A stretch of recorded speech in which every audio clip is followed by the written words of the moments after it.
I've got a Game Boy cartridge here, and I'm going to show how to get that off right there. I had bought this game for fairly cheap because someone had written their name on it. The easiest way I've found to do it is to get some gun bore cleaner, and I've got Hopper's 9 here. That's just what I use to clean my rifles and everything. All you're going to do is get a Q-tip and just rub it on.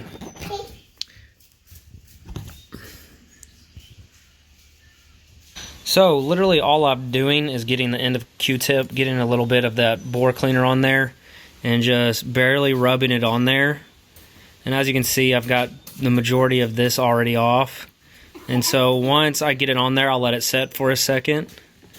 And then I'll get one of these patches here. Again, I just use all the stuff I clean my guns with. And I'll just take it and I'll rub it, show y'all what it looks like at the end. So there you go. That is the after. This guy did it pretty thick, so it took me a couple times with a couple Q-tips, but it came off. It doesn't mess with the plastic or anything. It just takes off that permanent marker ink.